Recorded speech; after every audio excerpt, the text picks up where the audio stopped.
국민의힘이 오늘 비상대책위원장을 선출하고 사실상 비대위 체제에 돌입합니다.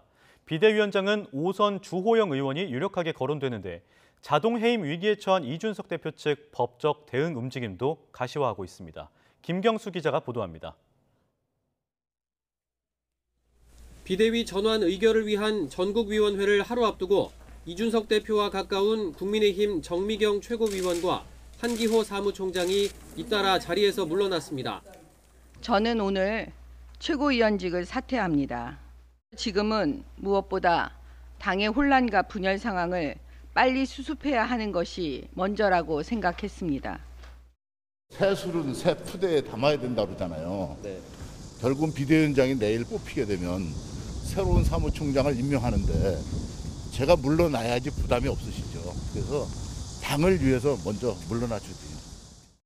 이준석계 김용태 최고위원만 남아 사실상 지도부가 붕괴하면서 이준석 대표 입지는 더 좁아진 가운데 비상대책위원회 출범은 초읽기에 들어갔습니다.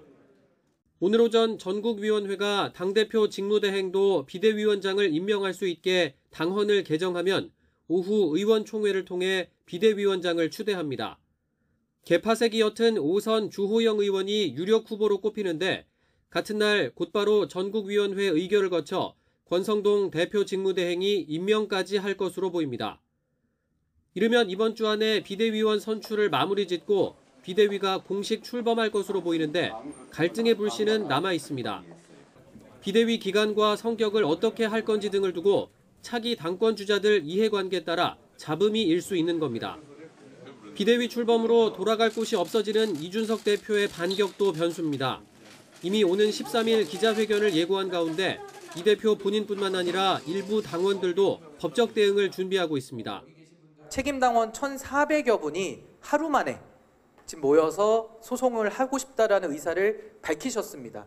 가처분이 가능한 시점이라고 저는 보니까 9일 이후가 될 거는 같고요. 당내 문제를 법정으로 가져가면 당이 위험해질 수 있다며 이준석 대표가 여기서 멈춰야 한다는 목소리와 함께 이른바 윤핵관들이 나서 이준석 대표 자진 사퇴를 설득하라는 의견도 있지만 현실화는 쉽지 않아 보입니다. 문제의 본질은 저는 윤 대통령의 핵심 실세라고 하는 사람들과 이준석 대표의 갈등에 있는 거 아니겠습니까? 예.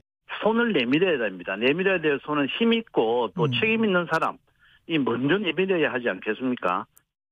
비대위 출범해도 법적 대응 낮으면 더 혼란이 커지는 거 아니냐 이러는 역시 그건 내가 얘기할 문제가 아니에요. 그렇잖아요. 초유의 혼란을 겪고 있는 집권 여당이 비대위 출범을 통해 경랑 속에서 헤어나올 수 있을지 오늘 열리는 전국위원회가 중요 분수령이 될 전망입니다. YTN 김경수입니다.